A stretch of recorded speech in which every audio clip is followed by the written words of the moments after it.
this is Governor Bobber. I like Good Day Doctors. George Allen here. Good day, doctors.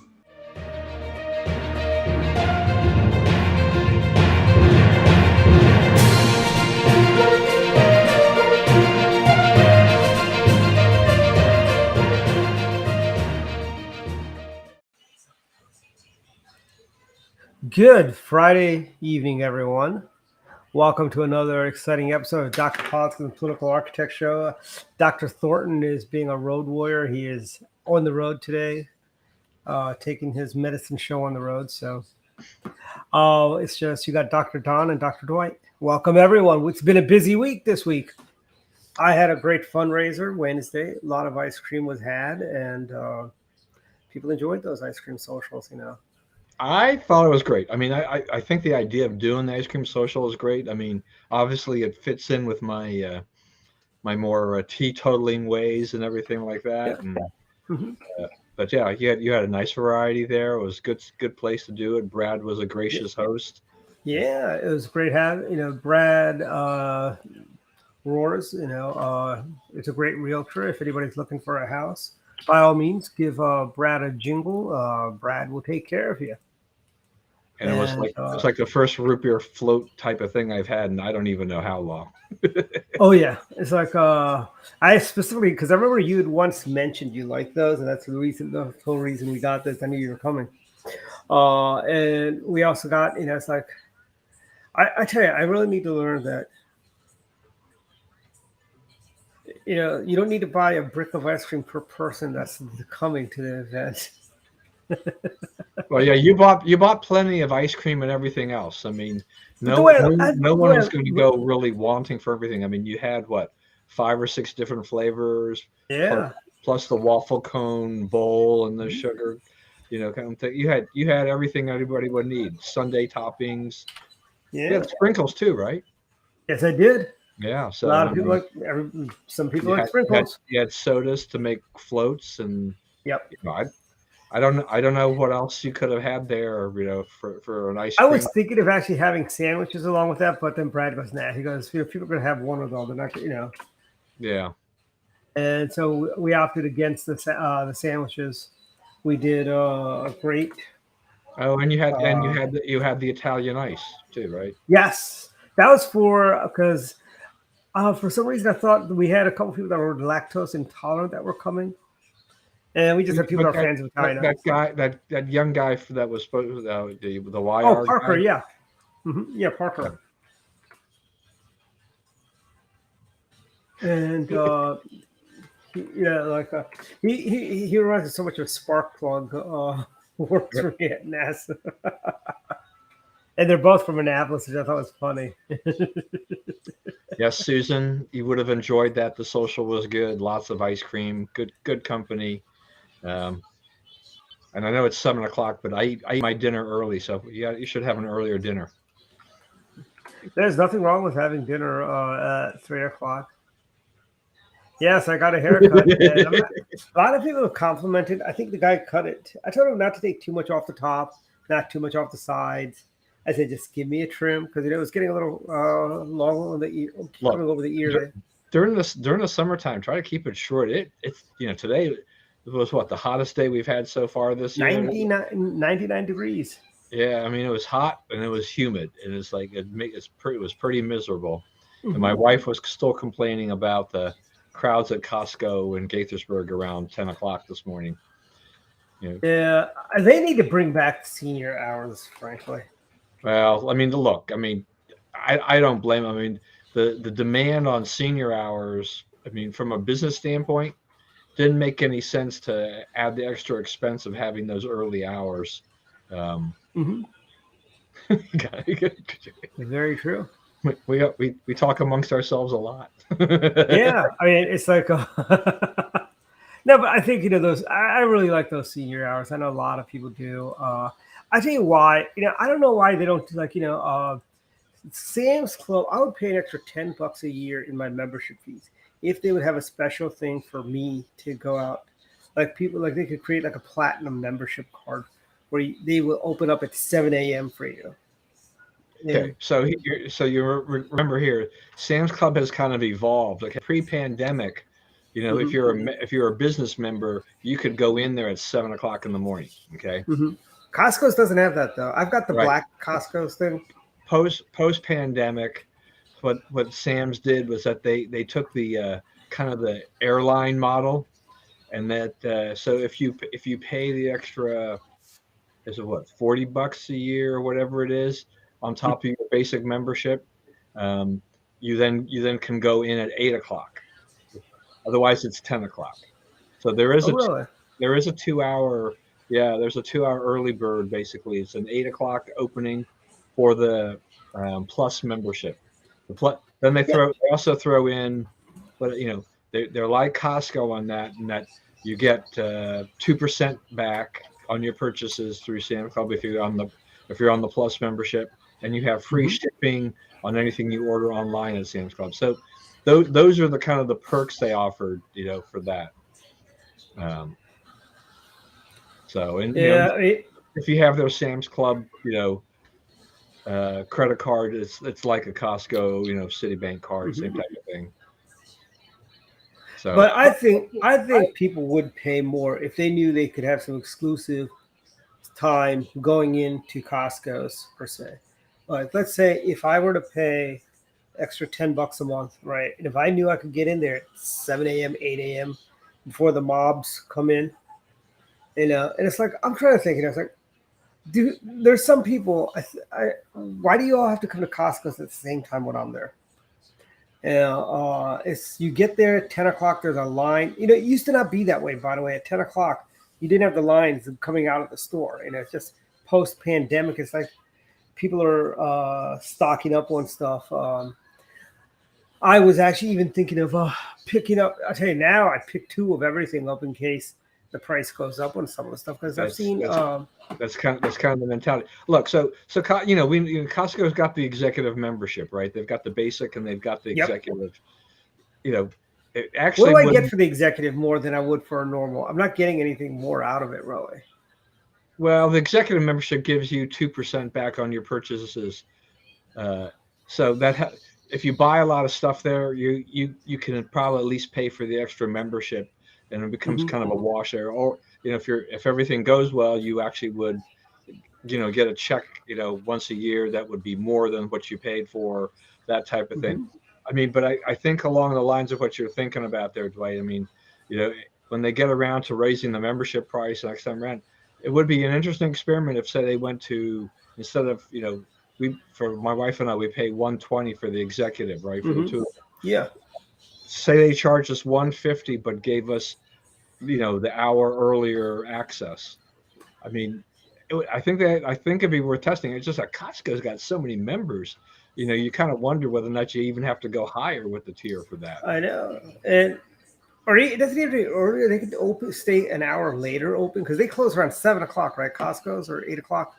They're not that late. Yeah, 8 to 8:30, something like that. Yeah. I can't remember. And if they stay open and we could come in at 8 o'clock, they just shut the store down for everyone else at 8. We come in at 8 o'clock and we do our shopping without the people there. Yeah. So Susan's got a point too. With a lot of people, with these warehouse clubs, they most of the things they sell are really large sizes of everything, right? And some people have a hard time getting through that stuff. And Costco is probably more notorious about this than Sam's Club, but there are things that you buy at Costco that some of those things, in the back of your mind, it's like, I'll just pick up one now, and I like this product, and then you go back when you use it up and you need more, and they've discontinued it, or they just can't get it anymore and stuff like that.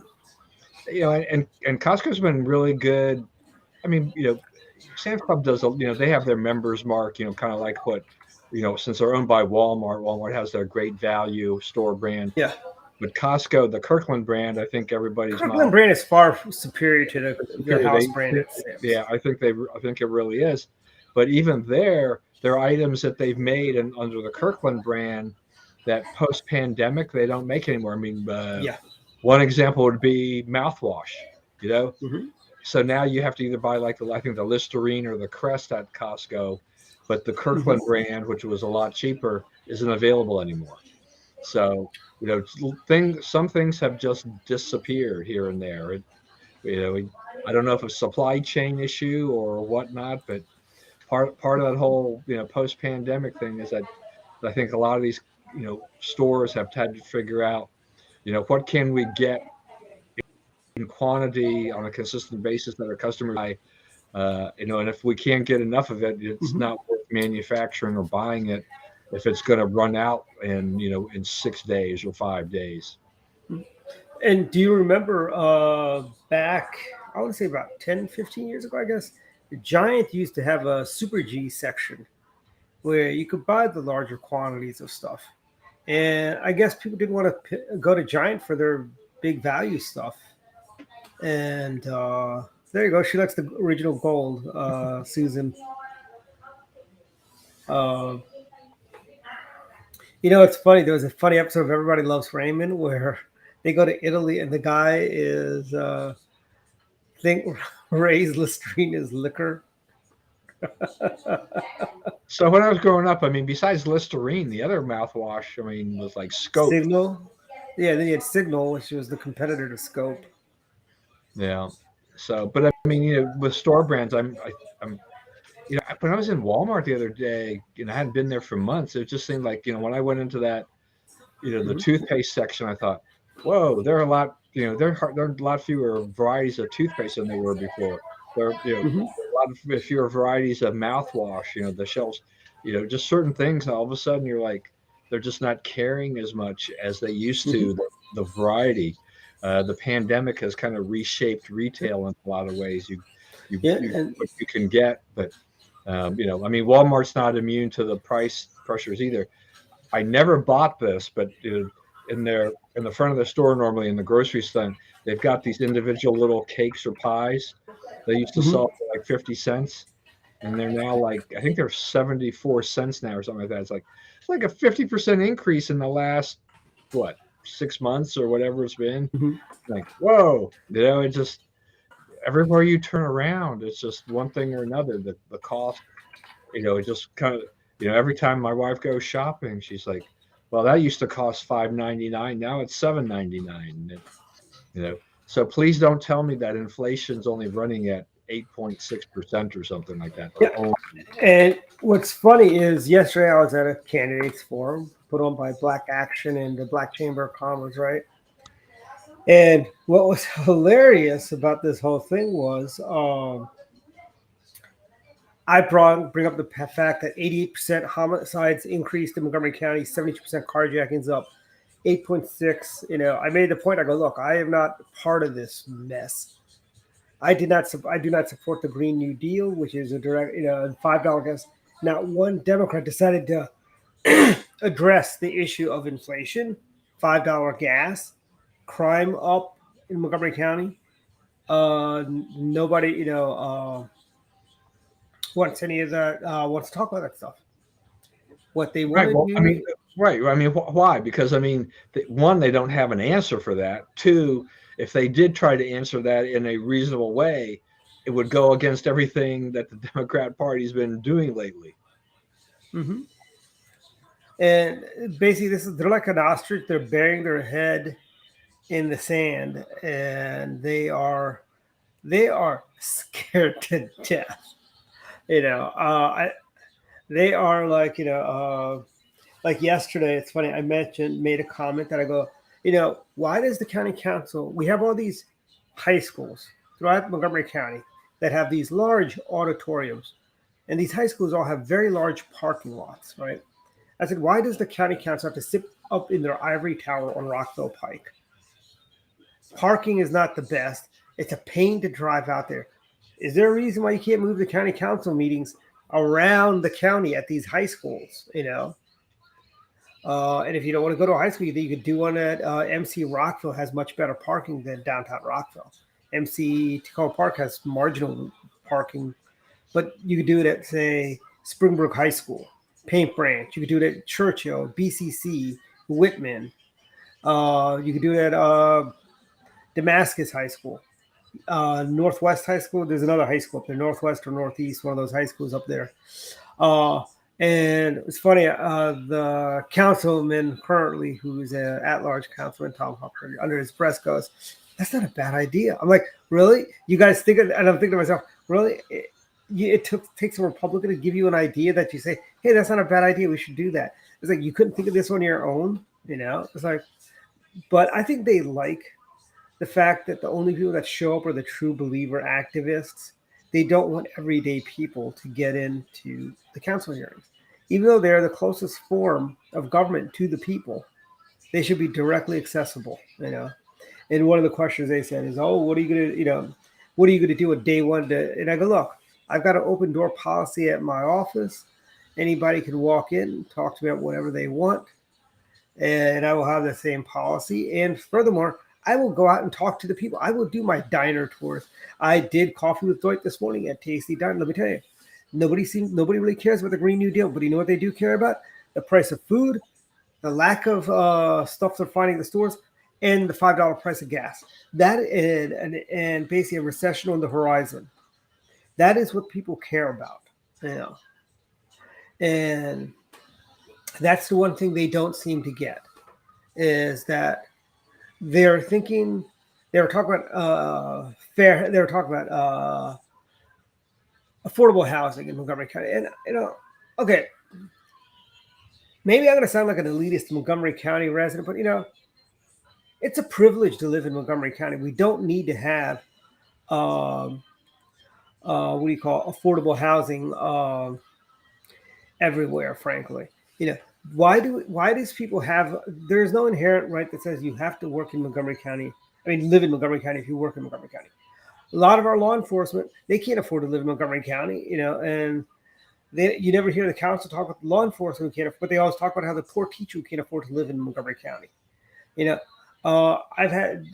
both at Prox and MCPS, we both had teachers that probably did not live in Montgomery County, commuted to Montgomery County. I've had teachers that commuted all the way from Kent Island. And I've had other teachers that have come all the way from Northern Virginia. They want to do Thrive 2050. You're right, Susan. It is a nightmare. What they want to do is to urbanify the suburbs. They do not realize, and here's something they don't understand is that building all these condensed housing, we don't have the infrastructure to support this.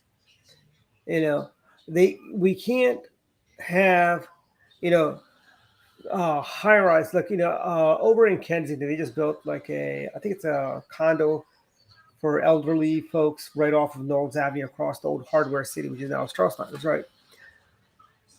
It's like playing chicken if you're coming out of there, because it's so hard to make the right turn. Forget the left turn. It's really hard to make a right turn onto there during rush hour. These are things that they don't think about, when they grant these permits, they look at it, oh, it's another tax revenue, The county needs to offer real tax relief, as in cutting the property tax. Or, I'm willing to have, if they don't want to cut it, I'm kind of willing to have a 10-year moratorium on property. You can't raise property taxes in 10 years, do more with less, And the other funny point, I was talking to them afterwards, and I was telling I'm surprised you guys weren't just standing here with bags of candy, throwing away stuff while you keep wanting to give away stuff. Has anybody ever thought of the concept? We can't afford it as a county. We just can't afford these reckless spending on, throwing money down a hole. Frankly, I think Montgomery County needs to go back to its roots, where you grow the tax base by having more high-income earners living in the county. Thereby, I know it's controversial. People say, "Oh, I don't want poor people to live in Montgomery County." It's like, right now, even if nobody really can, unless you're making at least $100,000, you really can't afford to buy in Montgomery County. The average price of a house in Montgomery County is $550,000 to $600,000, and you're buying a 1,200 square foot, 1,400 square foot split level rancher or a colonial. You're not buying a McMansion in Montgomery County. Those are $1 million plus, and they don't seem to understand that. I don't know who wants to live in a neighborhood where you got a basement apartment and an attic apartment, and there's 30 cars on your street for one house because they've got a bunch of different families living in that house. That's not a community. people don't want to live in that type of environment, and as they do this, more and more people will leave the county. And that's the biggest problem. Yeah, I mean, you've gone over quite a bit. I mean, I'm not going to defend the county council and Yeah. for having their hearings in Rockville, but I mean, it's a kind of standard practice for city governments and local governments to do that. Wouldn't be a bad idea. Wouldn't be a bad idea for them to do some other types of things. I do think that going, I mean, there's some merit, I guess, in the high school type of situation, but the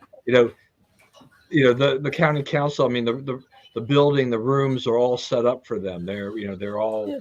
It's a situation, and then they control it. Now that also means that they can do what they want in the cozy confines of the city council, in the county council areas. But like any other Democrat, county, city, whatever, on the taxes. Yeah. They're never really interested. They're never interested in cutting taxes. They only want to increase taxes, and they usually have anti-business, friendly. They're not friendly at all to businesses. You want to grow your base, your economic base. Put some policies in there that attract businesses that will hire employees, that people that will then turn around also and spend their money, live in the county and spend their money in the county. But they are, they kind of have built this very elitist, type of situation here, so that where you just have, like you said, who can afford to live here unless you're making, $100,000 or something like that, or you've been kind of grandfathered in and have been lucky enough that you bought your house forever ago. It's hard. I mean, we're all in that same. I couldn't afford to live in this house if it wasn't for a confluence of events, almost 20 years ago that allowed me to basically pay the house off, so that I don't have to worry about a mortgage. I just got to worry about paying everything else for the house. I agree, and I mean, here's the thing. I'm not saying move every single council meeting to a high school. You could do one meeting a month, or that's not in Rockville. And a lot of these high schools that have been renovated, the auditoriums, you can do the microphones, you can do the audio, but they like to have that controlled environment where they can have their friends come in and testify about how horrible it is in Montgomery County that we don't have affordable housing. I mean, Hans Riemer was calling it a crisis of, affordable housing crisis. It's like, I don't think it's a crisis, frankly. Let's hit the brakes on some of all these development projects we have. Let's hit the brakes. Let's let the infrastructure catch up. You know how bad traffic is? Even on a Saturday, you're on the Beltway, and it doesn't help when people are driving 45 on the Beltway not in the left lane. Honest to God, people drive faster or get off the Beltway, frankly.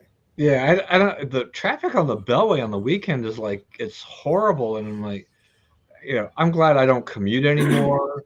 I mean, I try not to travel on the Beltway, but I've got some, these church type of assignments that sometimes take me to Suitland and Annapolis and stuff like that.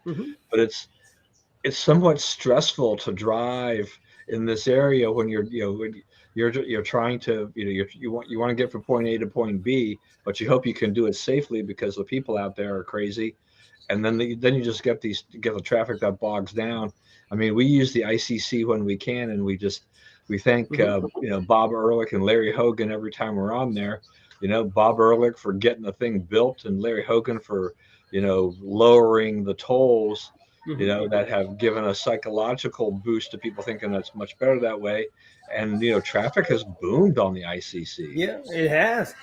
It's no longer by own personal Autobahn. No, I mean, sometimes during rush hour type of thing is like, who are all these people coming from? Get off my road.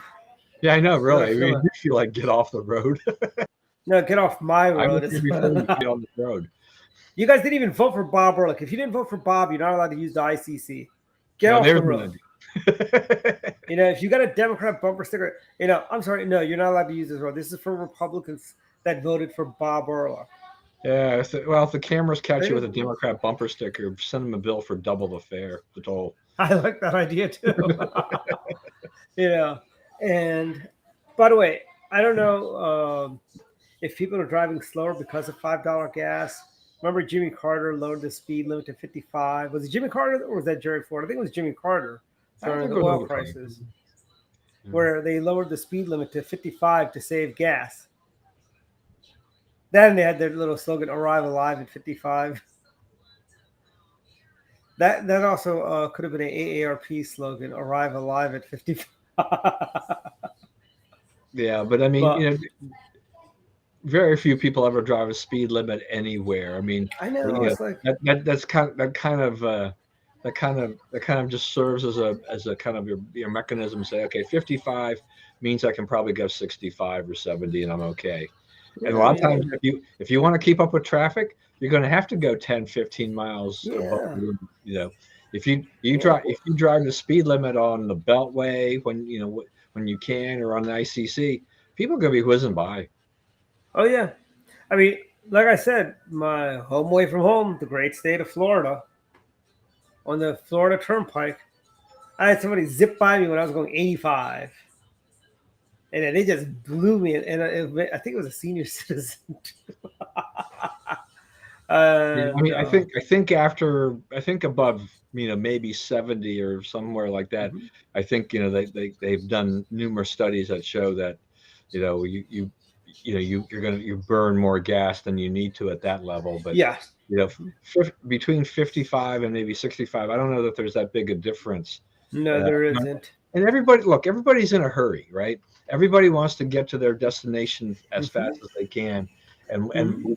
we get more aggravated by all the cars on the Yeah. road. And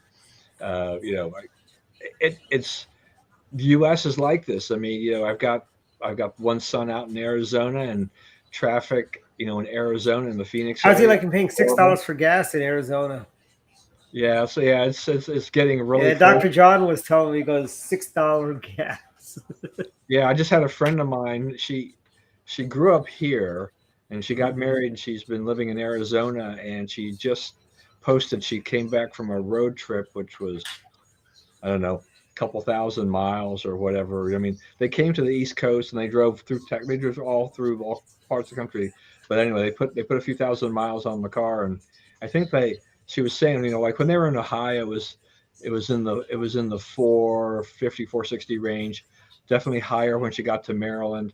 I think she said it was 519. They were gone for like 3 weeks. I think she said it was 519 when she left Arizona. When she came back, it was like 569. And so yeah, though I will say gas prices seem to have stabilized here temporarily. I noticed the Liberties, the right around here, my house, dropped their price by 10 cents a gallon. Yeah, we're down 2 cents from yesterday. So there's $4.99, if that helps, there's if that been a makes you little bit sleep of a better. stall, but I mean, it's still, if you were paying $3.20 last year and now you're paying, $4.80, $4.95, that's a pretty big increase. Pretty hard to swallow. Well, North Carolina, the land of the great Lieutenant Governor Dan Forrest and Pat McCrory. A year ago, on Memorial Day weekend, it was $1.86 for a gallon of gas. It's a lot higher than that now. Yeah. And it's yeah. And here's the thing: 2 cents in it. It's but it's funny how the Democrats don't want to talk about any of this stuff. Why? Come on, Democrats! You guys want to talk about a lot of things. Come on, let's talk about let's give the whole Pride festivities a halt, and let's talk about the high price of gas and 8.6 inflation. How people can't find stuff at the stores. And okay, Yeah, but obviously those are things that I mean, look, the president is trying to talk about it. He doesn't know what he's talking about because I mean, it's a combination of it's still Putin, it's COVID, it's supply chain, it's the Republicans. He is finger pointing at everything it's else. Dick Cheney, George W. Bush, and Halliburton too. Yeah, except for himself and his and he just dismisses outright that pandemic spending, that the last stimulus was inflationary, that actually kind of really helped to take off.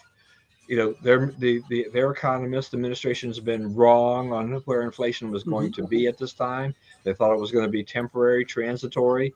They now admit that they were wrong. He says there's nothing more we can do, and then he turns around, and then he says we're doing all we can, but it's all but it's not my fault. So we get a lot of mixed messages.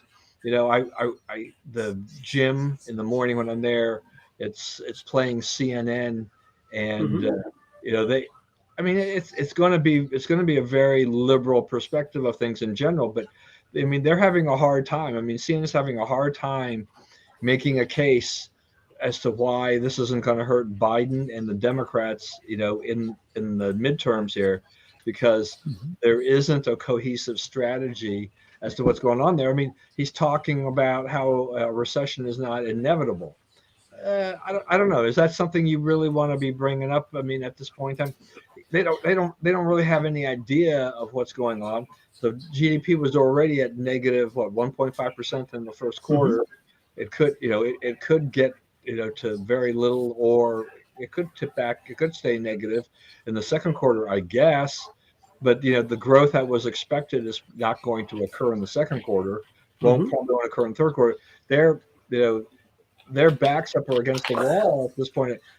They cannot win an election, at the midterm point, without a better economy, without lower gas prices, and I don't see how any of that turns around quickly enough to save them. So instead, you push other things out there. You talk about gun control, you talk about the January 6th commission or whatever. You throw all these other things out there, hoping that is a distraction from the issues that voters are going to focus on in November, which is, what is it costing me to fill up my car, my truck, whatever, and how much money does it cost me to buy food? Milk, eggs, chicken, whatever, butter, all these types of things that I use, meat. How much does it cost? It's costing a heck of a lot more than it did before. And I want to know exactly who out there is only seeing 8 to 10% food inflation, because, it's, to me, for the stuff that we buy, it's a lot higher than that. Yeah. I mean, here's the thing. Okay. I've been doing these diner tours, going to various diners, just talking to people casually, about what their thoughts are, and people who, some people say, shut up in front of my pancakes. Some people will open up and talk. And with the number one concern is inflation. They're worried about the cost of everything going up. I mean, you got a lot of senior citizens that have to now choose between paying for their medication or putting food on the table or gas in the car. It is, I mean, we're just at the tip of the iceberg here right now. We're not going to, let me tell you, people thought, was it 2008, the year we had where, 2008, where we had a lot of issues and so on, right? Yes, 2008, 2009, yeah. it was the, and people thought that was a poor Christmas. Let me tell you, retailers are going to pray for a 2008 Christmas after, because I don't see this Christmas season. I mean, last season was pretty bad. I mean, I like to send out Smith Island cakes and so on. I was able to get 3 out, and then the rest were basically they couldn't keep up. Basically, they were out, and so then I had to kind of pivot and buy people French freedom cookies, as I like to. Oh, is that what happened? Yeah. So I ended up doing. First time I've heard this explanation. Yeah, so I went to Costco. Costco's has these really good. I guess we don't. I guess we'll call them. They're like French cookies. They're nice. I thought they were, and I brought a box for myself as well. And I'll tell you, they were really good. They were sweet and they were a little salty at the same time, which I thought that was an interesting taste combination. I've never had a cookie that's kind of like that. But it was a very fancy cookie, But that's why people got cookies opposed to, or chocolates. Actually, that's the other thing I did get is chocolates, And, but it's all, and this year, I guess I'm going to start ordering around Halloween. Smith Island cakes. Well, look, I mean,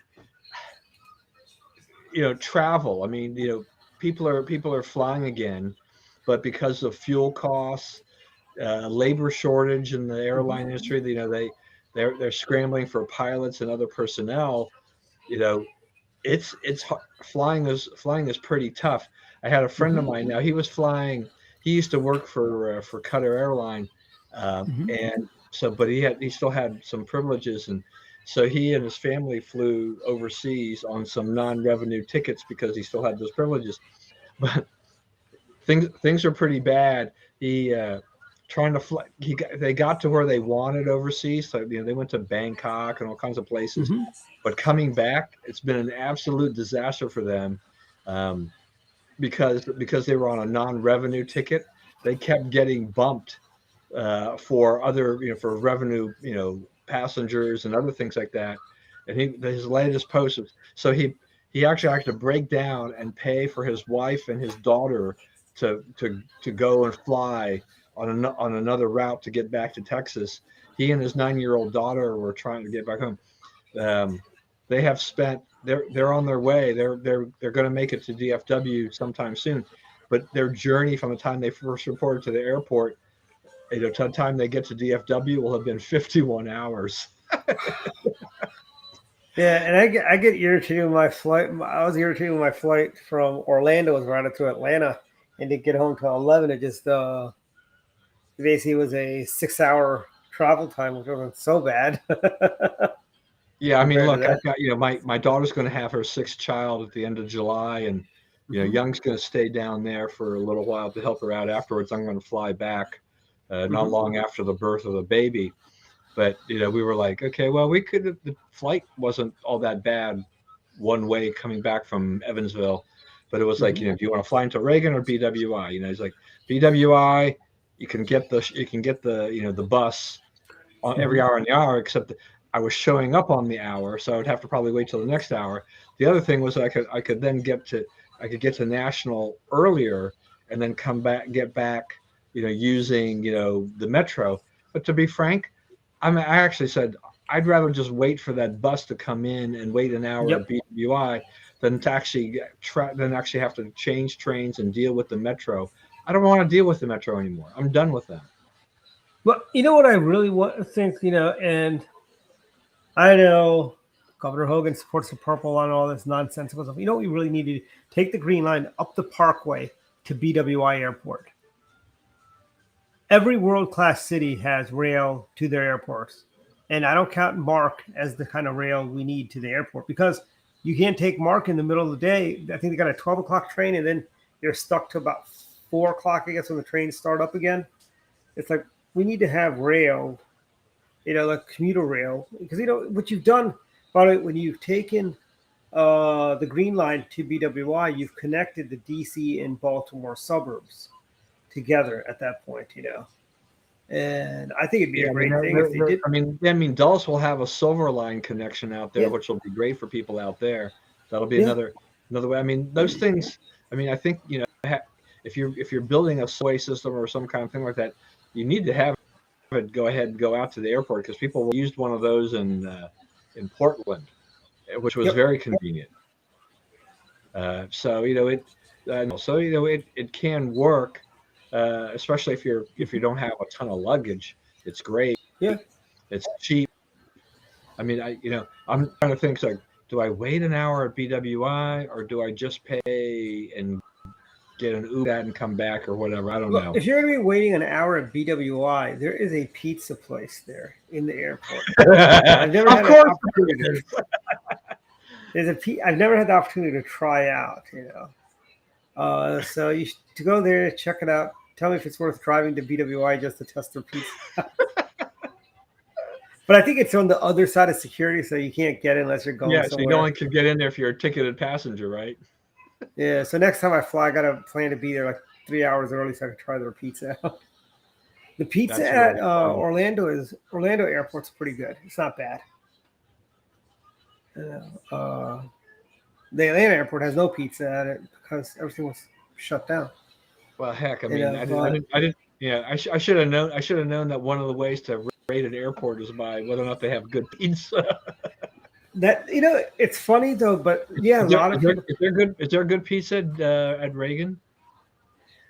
Oh, I'm trying to think if there's a pizza place in it. there's a Sbarro's, I think, at Reagan. No, they the old TWA terminal around there. There's a pizza place that's really good. Yes, I have had that pizza there. It's good. It's in the old TWA terminal. But that's a beautiful terminal. What they've done to that. I remember when it all used to be red for TWA. And now it's it's really nice. They kept the old style designs and all that. And now it's like a gate for Southwest and Air Canada now. By the way, because you love architecture and stuff like that, did you see that post, the story about Union Station and Yes, the next modernization effort at Union Station? Yeah. I don't know. Look, you and I. I mean, we're old enough. I mean, we've been around a while in this area. we remember the first modernization that happened in 1988. Fix Union Station. Yeah. But if you remember, in '88 they did a whole renovation, and I remember, I'm like, but if they do it right,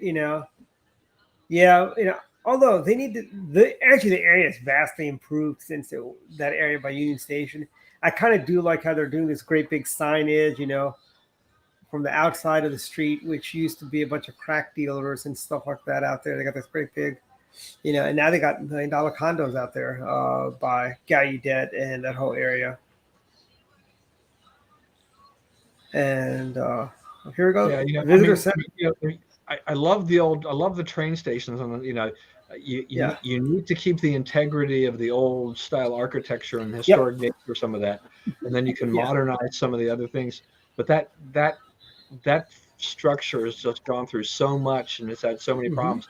But if they can make that more efficient, so people easily can find the places to eat, and then they can do some of the other things in there, and you can get around with some ease, and I mean, I think there's a lot to offer there. Yeah. If you recall, Union Station still there. What Uno's is not there. Okay. Uno's is gone. They've been gone for a while, I think. Uno's. Well, look, it's been I like at least Uno's. 5 years since I've been downtown too. Yeah, and they actually also, the Sbarro's was not that bad. That was in the eatery section of it. I love going to the train shed. Hello, Congressman Palumbi. How are you doing? Thanks for watching. How's your campaign going? Let us know in the comments. And, all right. I do want to ask, because I threw it out there a little bit earlier, just on January 6th. Liz Cheney. Is she going to actually is she going to return to Congress, or are they going to knock her out in the primary? She's gone. She's gone. I think she loses the primary. Oh, look at this. More people going into DC. Brave.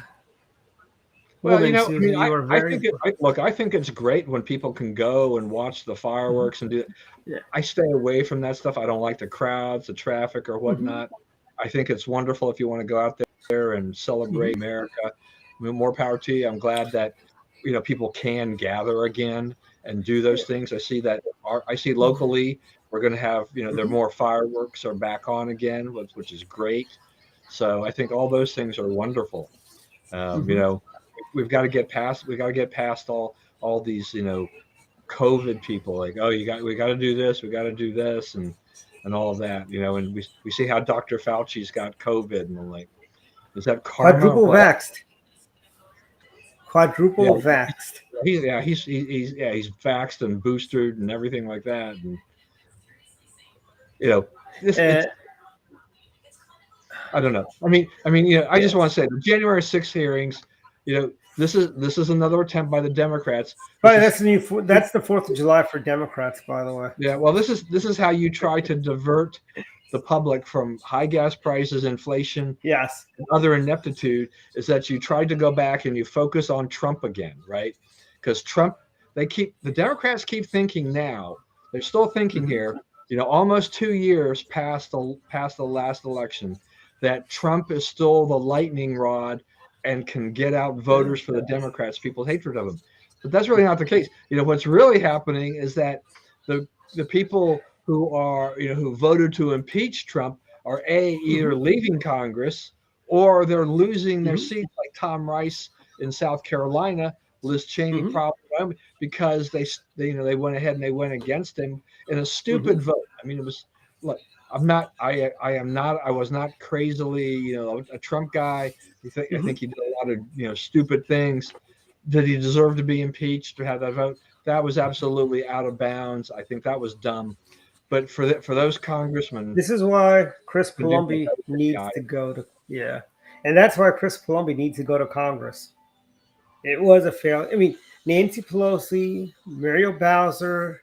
People might not remember this, but Muriel Bowser used to do I guess it was her husband that used to be on Sha Na Na Bowser. Yeah, I forget. Nobody gets that reference. Susan's comment here is which has been repeated often by others. Yeah. Trump lives rent free in their heads, and that's it. That's what the problem is for the Democrats, is that they've got this Trump derangement, and they're all about that. And it's like a lot of people have already moved on. I mean, I keep trying to move on past all of that. And but there's still some Republicans who can't move on past that, and that's another. It's like it's called Dan Cox supporters. Oh, I must have just led you right into that one. Oh, let me tell you. It's like the whole thing about Kelly won't debate. Like, I'm sorry. When you're the leader, when you're leading in the polls and you're winning, why bother to debate? Frankly, and I mean, honestly, if I were advising, if say Dan Cox were way ahead in the polls, right? If I were advising Dan Cox, I would say, Dan, do not debate. What happened? Because debates have habits of funny things happening. Like, we all remember the Fredericktown comment by the guy who wants to be the next Attorney General of the state of Maryland, Anthony Brown. He made it mention they had a debate in Frederick, and he called it Fredericktown, opposed to Frederick. We all remember the awesome Bush v. Dukakis debates in 1988, where he was asked, if Kitty Dukakis were raped and murdered, would you want the death penalty? And by the way, as a footnote, Saturday Night Live did a great with Bill Clinton and Bush in '92, where Bill Clinton goes, like Sam Dawson goes, Bill Clinton, if Kitty Dukakis were raped and murdered, would you want the death penalty?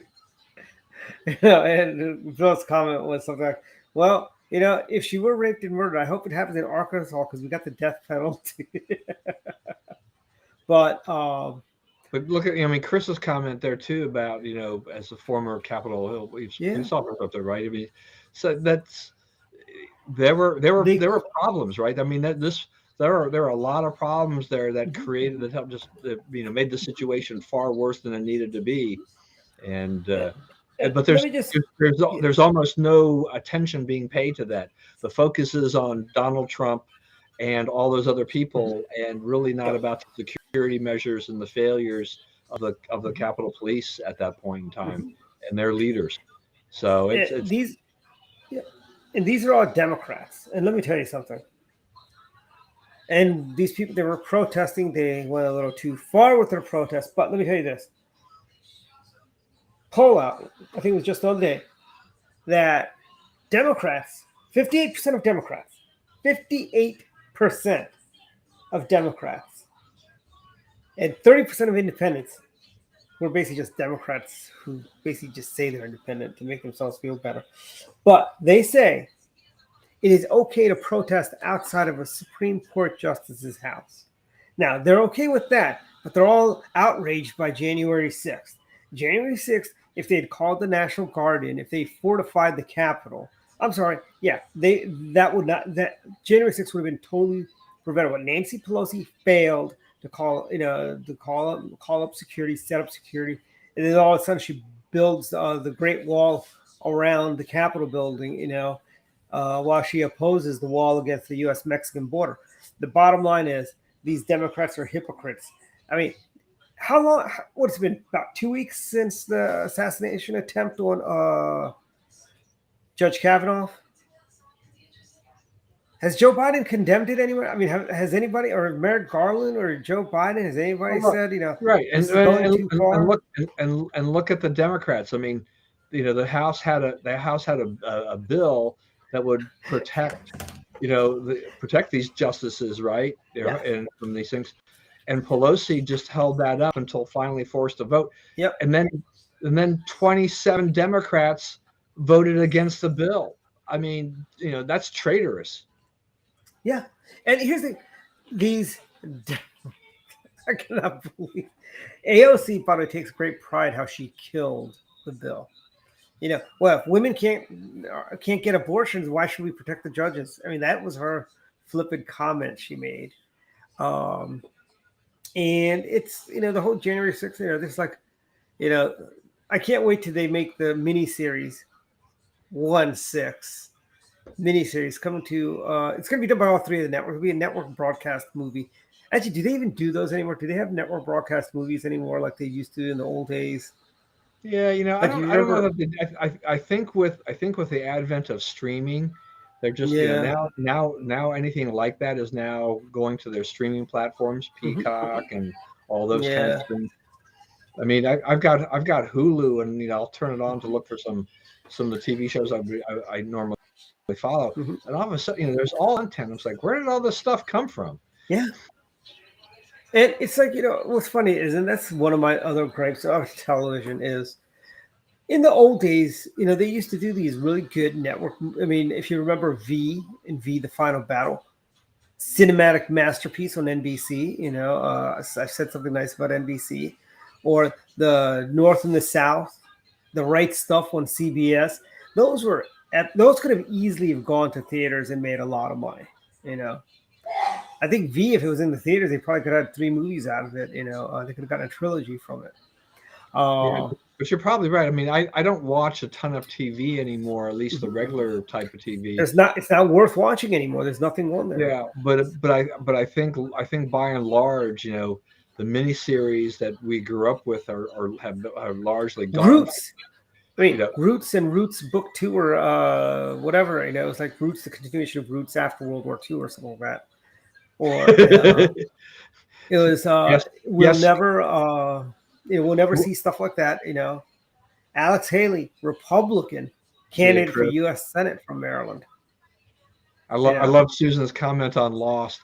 Look, Susan, I think there are millions and millions of people out there that watch that show, and you're like, I can't believe the end of that thing. It's like we invested all that time watching that show, only to be just totally devastated and disappointed at the end. It was horrible. And I don't know about you, Susan, but I think I'm still scarred by the whole Lost experience. See, I never watched Lost because I didn't want to invest. Because for a while, every time I start investing time in a television show, it get canceled. I will say. But there are some of the actors and actresses from that. They've done other projects since Lost ended, and I do kind of follow them. Sometimes I'll actually try to watch something specifically because I saw them in Lost, and some of these people are quite good in their other shows. I'm trying to think what's his name, the guy with the curly hair from Lost. He was also on How I Met Your Mother. He had a gambling addiction problem on the show, and they had I think it was one of the final episodes where he finally got some rehab, and they show him walking away. Some woman goes up and hits the jackpot, But television is not enjoyable anymore, frankly, and by the way, I told everyone that we're watching Lost, I go, they're probably in purgatory. That's all it is. They're in purgatory. That's why the good people on the plane never. Wow, that's a blast from the past. Max Headroom. That was canceled way too soon too. I don't even think got a full season. Automan didn't get a season. I think my wife was still upset with me that I got her to watch Lost. I never watched Lost. I did go back and rewatch Dallas from the beginning. And I'm thinking, like, it's funny. I don't think initially it never started off as a soap opera because they'd have a condensed storyline that would end at the end of the show. They wouldn't have cliffhangers. But after what do you call it? Season 2 is when they started having the cliffhanger endings, or whatever. But I mean, there's just a lot of television is not enjoyable as it used to be. One, I think they try to preach to you too much. I don't know if you've been reading about Young Justice. It's a DC comic-based show. Used to be on Cartoon Network. Now it's on HBO Max. I tell you, it has gone woke like you would not believe. Dark Shadows. Collins, right? That was the guy. Was it what's his name from Alice on the show? The guy that was like that would hang out at the diner. The dad was he the dad on Partridge Family or the band manager on Partridge Family? He was on Dark Shadows, right? Is that the basketball team? I just remember. Look, my best friend growing up was a Dark Shadows fan, for which I could just never get into that show. Was that that was the basketball series, right?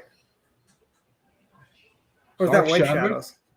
Yeah, was that about the basketball team?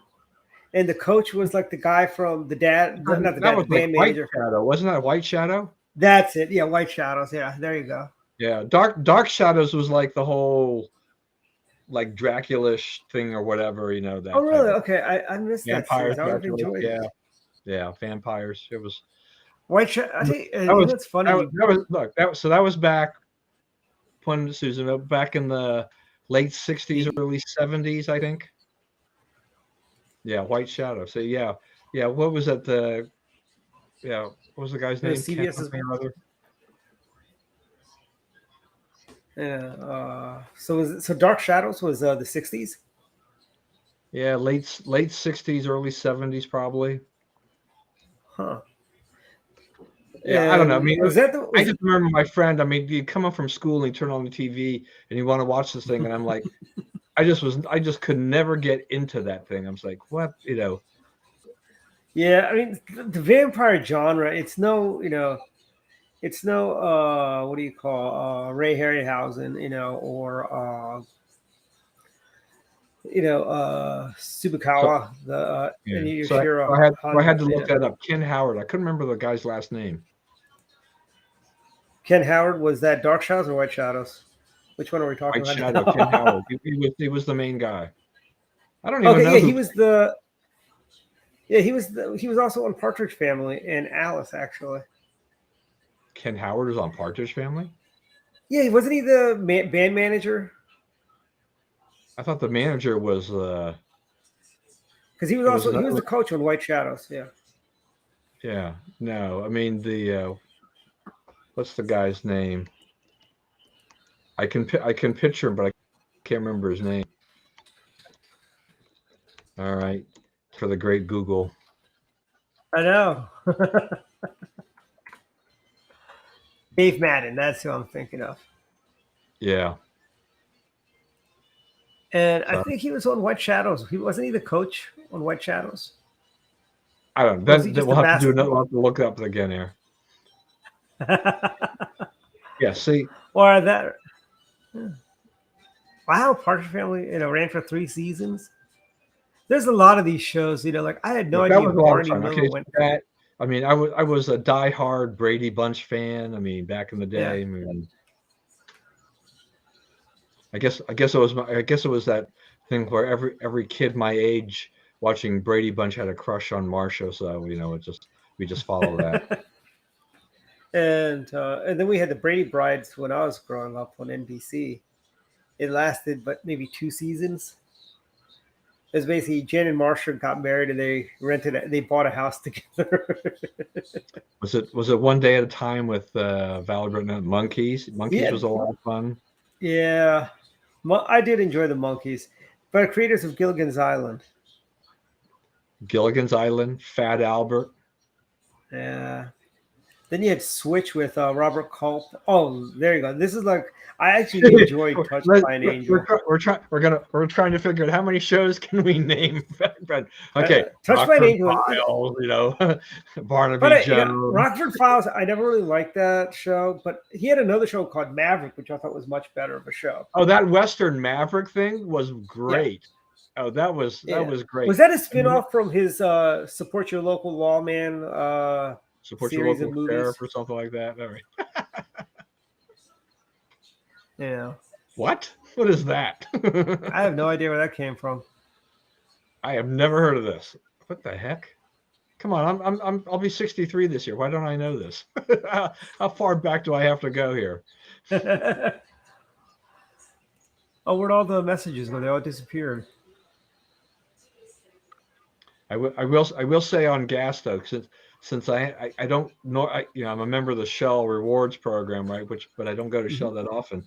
But I guess as part of their anniversary celebration, they sent me an email the other day and says, just click to register for this, and so I'll have gassing up on June 20th. We'll get 20 cents off a gallon. So I'm like, okay, well I'll need 11 or 12 gallons by Monday, so I might as well 20 cents a gallon. And I hate to say it, I think gas will be back to around $5 again. It'll be over $5 again by Monday, I think. This is all temporary, nonsensical stuff, frankly. It's not going to be, Man, Susan's throwing out these shows. I don't know about these things. It's like, I remember, Little Rascals and stuff like that, and Our Gang. Andy's Gang with Froggy and... Is that supposed to be like a spinoff of the Little Rascals with Froggy? Because Froggy was on Little Rascals too. Froggy on Little Rascals? Remember he talked funny, and I think it was the later years, and Sabu the Indian Boy. That sounds like that was the one with Dennis the Menace. Dennis the Menace after Jay North, after the Dennis the Menace show went off the air. They basically he had a new series called Sabu the Indian, where he was in India, and Sabu was his friend, Oh, okay. So Froggy and Little Rascals had the round glasses, but it's one of those crazy things, All right, Dwight, we're in overtime. I don't want to spend. Oh yes, we are. So let's do this. Final thoughts. Yeah. But we're gonna do a special. We're gonna do a special. We just talk about TV shows. It's pretty funny because I think it's a font of information. Yeah. See, she's got all this stuff coming up here, right? Mm-hmm. And I think it's But anyways, Don, why don't you start with final thoughts? Final thoughts. So one thing we briefly touched on the Tuesday primaries when I threw out that Tom Rice had lost his primary, and after Trump endorsed his opponent, Rice had had voted for impeachment. Trump also was trying to endorse the opponent to Nancy Mace, but Nancy Mace, while she had done some anti-Trump type of things, she quickly kind of reversed herself and then it kind of enveloped herself with a lot of Trump stuff. So I don't think someone like that would have lost anyway. I think those that are on the impeachment side definitely are high targets. As I said earlier, several of them, not even going to run this year for re-election. So that's good. But this Maya Flores story out of Texas is interesting because she's the first Mexican-born congresswoman we've had. She's a Republican from South Texas. She flipped a Democrat seat. It's a little bit tricky now because this was a special election, so she only holds the seat until January, unless she wins re-election in November in the newly redrawn district. So this is the old district lines, which was D+5. The new district lines are like D+17. Wow. And she outperformed. I mean, on the D+5, she outperformed. So that's good. That would narrow the D17 down a little bit. But there's an incumbent congressman from a neighboring district that's actually going to run in this district. So she'll be a 5-month incumbent Republican running against a Democrat who has already been in Congress. It's going to be an uphill battle, but she might make it close. And the thing, She the might big win. in South Texas is that Hispanics have been moving more towards the Republican Party. They've been leaving the Democrats behind. Mhm. So if she gets out the vote, she tells her fellow Latinos that what she's all about, and trying to stop some of this border invasion and a lot of other Mhm. things. She's got some answers. South Texas is still kind of ripe for picking there. I mean, Republicans can win those seats in South Texas, which they haven't been able to do in the past. So good for Maya Flores. She's got a shot here. It's easy, but support Mhm. her if you can, because that would be a big deal if she holds Mhm. that seat in November. Because that'll add to the Republican wave that we're going to have. Come November. And I I'll was- tell I you was- why I think Go she ahead. will hold it, because I think Henry Cuellar is going down. Henry Well, Cuellar just barely won re-election. We've got a really good Republican running against him. I think Cuellar goes down. And if Cuellar goes down, Cuellar, I mean, that's going to be a tough race for Cuellar. I mean, he's had that. His opponent has just been right there with him. Very narrow victory. It's not really looking good for Cuellar at this point. Once again, also South Texas people. Once again, Latinos, not a guaranteed vote for the Democrats anymore. So you could see a few in Texas with a big wave going on out there. I was kind of hoping we would have Jason around one of these days, because now that crypto is having some problems lately, I want to talk to him about Dogecoin. yeah, Jason Trott, we'd love to have you on to be our crypto expert. But All right, how's that? that's hurting like Elon Musk. It's hurting Yeah. MicroStrategy and Michael Saylor. I mean, MicroStrategy borrowed money to buy crypto. They basically made that their cash holding was their reserves were all going to be in crypto and Bitcoin. Musk had bought quite a bit of Bitcoin for Tesla at much higher prices than they are today. So that's going to pinch Tesla right now as well. While Musk still plays around as to whether or not he's going to actually buy Twitter. I mean, I guess if Twitter has a legal case against them, they can force them to buy it. I just have always believed that Musk has been throwing up a smokescreen on Twitter. He was just looking for publicity, and that he was never really serious about buying it. He's thrown up so many objections, a lot of them that are got a lot of holes through that in terms of they really don't hold water, in my opinion. So I don't know that he's got a whole lot to stand on there. And I agree. Your favorite Orioles are actually playing half decently. I mean, I think I know. they're still in last place and everything like that. But heck, they're playing better. Here's something. They're playing better than the Nationals. They're playing better than the Phillies that have a much higher payroll too. And it's great. And here's the other thing about upcoming elections. I think we're going to see a lot of surprises. I think. Breaking news: the Duck Pin has just endorsed Matthew Foley for the CD6 race. Oh, how about that? Yeah, and I think they were with Neil 2 years ago. Very interesting. Matthew's raised over $100,000 already, I think, this year on his race. So he's caught up really fast, which is great. But that's a bit of breaking news. Any other final thoughts, Don? That's it. Okay, man. My final thoughts are. Hey, one more thing, Yeah. Dwight, just for you. So here's my Fitbit that will be getting retired very soon, because I think by the time we're done here, my Apple Watch Series 7 may have been delivered. Oh, very cool. We can do the step challenges again. I did want to ask you this question while anyway. So I was going to look it up. Does Apple Health by any chance track your steps on a lifetime basis? I'm not sure. Maybe not. I don't know. I used it, and I tell you, I haven't been even using it regularly when I go running, because sometimes I'll forget, and I'm not gonna. And now I know where the how far I need to go to get to so many miles and back. It works very well. But yeah, I think it's wonderful. It's great. But be careful when you set the EKG settings that you don't set it to automatically keep taking your EKG because it will burn your skin. I had that happen to me. No. But staying on the Apple topic, a lot of people are saying the iPhone 13 is unlucky. A lot of people report claims of dropping it and stuff like that, and very unfortunate for the phone. Here's my 13 Pro. I'm fine. I love it.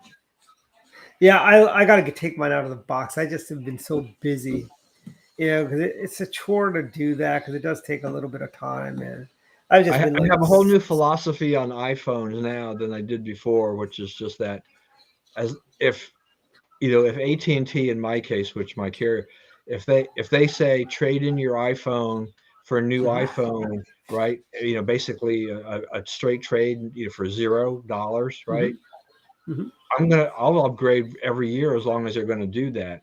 I mean, just why not get a new model and prolong the life of my ability to get iOS updates. It's a smart process though too, because I realized afterwards that because they give you a credit for like 30 months, like 1/30 of that every month, you're basically saying I'm going to be with you for another 30 months, until I get my money back. Yep. And I'll tell you this is I'm staring at every iPhone box since the iPhone 4 right now. And 13 is sitting. That's too much off to the side, needing to be opened. But I don't like, and I know Android is doing this too. I don't like the fact that they don't sell the boot for the power. You got to buy that separately now. So that's another thing I didn't look up. What's the iPhone charging? Is it C or is it Lightning? That's a good question. I use the wires that came, and I got the boot that came with the iPhone 11, and I think it's Lightning. Yeah, so that would be Lightning, yeah. And it's I like it. I've also got some backup chargers and stuff like that for that, but it's great. I am very happy with the iPhone. Their laptops and desktops are another story. I'm not a fan of them, frankly. I think they're overpriced and underperform, frankly. But I think what do you call? Yeah, welcome to the Apple Watch family. You always had an iPhone, though. You didn't, yeah. I've had an iPhone. I've had an iPhone since I think we started off with we were in the 3.4 range or something like that or whatever, and finally did that. So we've had iPhone. I've had iMacs for a long time, and I have a Mac. I'm on a MacBook here, and I've got an Air in the other room that I bought with the M1, AirPods Pro. Yep. Now the Apple Watch, and I mean, I don't know there's much else that I really need from Apple at this point standpoint. I've got the desktop, I've got the laptop, I've got the iPads, I've got the phone, and I'm now getting the watch. And the only reason I'm getting the watch is because the Fitbit has started to it stopped tracking certain things. So it used to track my sleep. It used to give me an idea of what my breathing was. That stopped. It doesn't count floors. They tell you to reset it. Doesn't work. So I'm like, it counts steps and it does miles. And if I enter my food in, it'll add up the calories, but it's basically down to just doing, fraction of what it used to. So and by the way, a new Fitbit. Oh, actually, it's not. I thought because I remember the Fitbits were like their latest version, which is I guess version 3 or Sense. It was like I want to say it was about $400 for those watches, which is about the same price as an Apple Watch, Well, I have a Versa, and it wasn't that much cheaper than an Apple Watch when I got it. Yeah, it's like $299, I think, is what it was. Something, yeah. So now, I mean, I paid $359 for my Series 7. It's not cellular because I don't want to pay the extra fee anyway. Yeah. Also, I don't like like the cellular stuff for service on it. It's like you feel like you're like Captain Kirk or something like that. But Well, look, I or mean, Get Smart. you or remember Dick when Tracy. you remember when you gave that what was it a series 3 watch to Young? It was And 3 or 4. Yeah. yeah, so she was excited, and we signed up for the cellular plan, Hmm. and then I got my first bill. So he was like, "Oh yeah, it's $10 a month." Well, tack on about another $8 in taxes and fees, and so Mhm. basically the price of doing it almost doubled per month. And I'm like, at $10 a month, I didn't mind. At Yeah. $18 a month, we're like, no, we're not getting. There's no in that, you know. Yeah. I mean, it's We'll just use it and on. you can also and you can sync it. So if you really like, actually at the ice cream social, I had people calling me, and it was easy just to take it on there than me taking the phone out and stuff like that. But Yeah, I mean, I can do it, that. it's it's nice to see that pop up. I mean, Fitbit has got some integration with that, but not a lot. Yeah, and I think Apple's a great company. Their politics is to be desired, but then again, that's everyone out there. Jimmy So Olsen. my fun, yeah, I tell you, my final thoughts. Yeah, Jimmy Olsen, the Superman watch. They actually have a variation in the new Superman series, by the way, which is Susan just keeps uh, throwing out all this nostalgia. I know it's like Dick Tracy used to have those too. Way before, way yeah. We're basically in that Dick Tracy era, right? Yeah, Dick Tracy had those, That's right. he had those little hover trash cans that he'd fly around in. Was that just in the cartoons and comics, or did they have it in the movies too? But I don't know. The movies had the watch, but anyways, my final thoughts, real quick. Thanks everyone who've been supporting me. Please continue supporting my campaign for county council at large. The Democrats out there don't want to talk about the issues you're concerned about: inflation, high price of gas, high price of food, and they don't want to talk about public safety. 88% is how much homicides have increased in Montgomery County. 72% is the rise in carjackings in 2022. This is an outrage. They don't want to address that. They want to talk about affordable housing, Thrive 2050, the Green New Deal, but they don't want to offer any relief to the people they claim they champion. So learn more at dwightfromoco.com. And next Wednesday, if you guys are free, Attorney General candidate Jim Shalek is got an event with former Governor, Attorney General, and Ambassador James Gilmore of Virginia. He is going to be coming out and endorsing Jim Shalek for Attorney General in the state of Maryland. And Susan, yes, the patch does report crimes, but evidently members of the council do not read the patch. But thank you, everyone. Good night. We'll see everybody next week, and I think we'll have a full house next week, actually. Good night, everyone.